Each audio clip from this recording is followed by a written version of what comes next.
Nesta quinta-feira, o governo de São Paulo reforçou o alerta em relação ao rápido avanço do coronavírus no interior do estado. Em apenas 4 dias, o percentual de novos diagnósticos fora da capital praticamente dobrou em relação ao mesmo índice da semana anterior.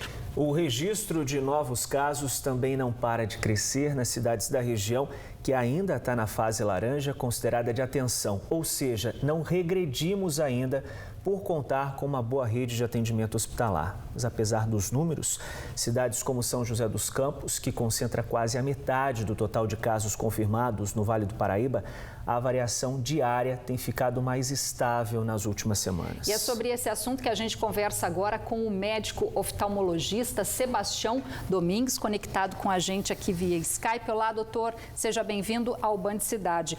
Bom, a gente vê aí o interior agora sendo o epicentro da pandemia no estado de São Paulo. Porém, o senhor, que é um estudioso aí em saúde pública, decidiu entender melhor, o avanço da doença com a ajuda aí de um engenheiro, está fazendo um monitoramento semanal.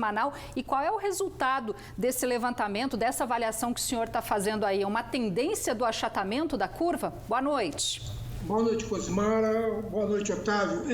Acontece o seguinte, quando você analisa somente os dados diários, você tem uma grande variação nesses dados, até por questões burocráticas, porque, por exemplo, dados que seriam coletados no domingo não vão para segunda-feira, porque você não tem o funcionário para fazer a coleta desses dados, para fazer o lançamento desses dados no sistema.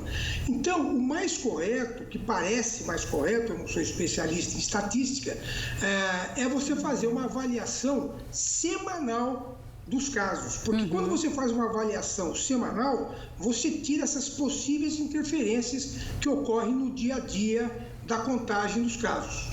Mas o que o senhor acha? Está acelerando, professor, está acelerando o crescimento dos casos? Ou o que a gente consegue observar aí nesse cenário e daqui para frente também? Como é que está essa evolução dos casos de coronavírus?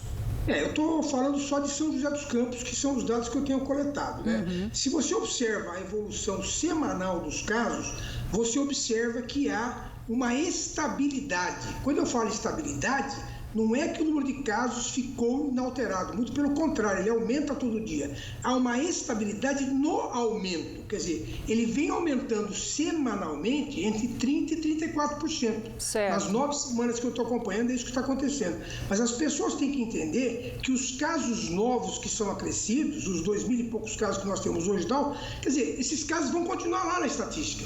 Então, se você só olhar esses números, você pode ficar muito assustado, como é normal, porque afinal de contas são milhares de mortes, mas é importante você avaliar a tendência. Como é que nós estamos? Nós estamos aumentando o número ou esse número que está aumentando de uma forma plana, de uma forma homogênea? Quer dizer, você não tem um aumento de 10% nessa semana, um aumento de 20% na semana que vem, um aumento de 30%, quer dizer, você não está aumentando estável. A progressão de casos, Então, nas últimas semanas, principalmente do dia que é 22 de maio para cá, os casos têm estado na faixa de 32% a 34% de aumento por semana, ou seja, continua aumentando de uma forma estável.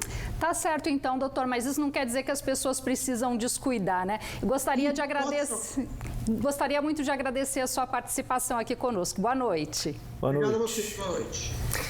Mais de 120 quilos de drogas foram apreendidos pela Polícia Rodoviária Federal só nesta semana na rodovia Presidente Dutra. Durante as ações, além de drogas, os policiais também já apreenderam armas e produtos falsificados. Ontem, 2 fuzis de uso restrito das Forças Armadas foram localizados no trecho de Jacareí.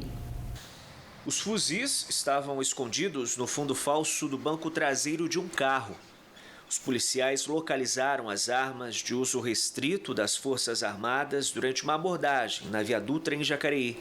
O motorista foi preso e deve responder por porte ilegal de arma de fogo de uso restrito, com pena prevista de até 6 anos de reclusão. Em Taubaté, a PRF apreendeu 26 quilos de pasta base de cocaína, além de R$780 mil que estavam escondidos em um compartimento falso no cilindro de gás natural do veículo.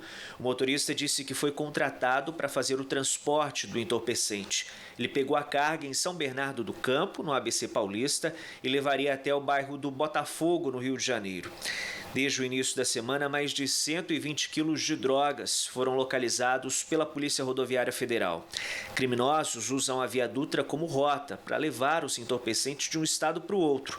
Em muitos casos, os bandidos embarcam em ônibus interestaduais para despistar os policiais. Faltam poucos dias para encerrar o prazo da entrega da declaração do imposto de renda. Só aqui na nossa região, mais de 20% dos contribuintes ainda não prestaram as contas com a Receita Federal. O prazo está na reta final e na região muita gente não acertou as contas com o leão.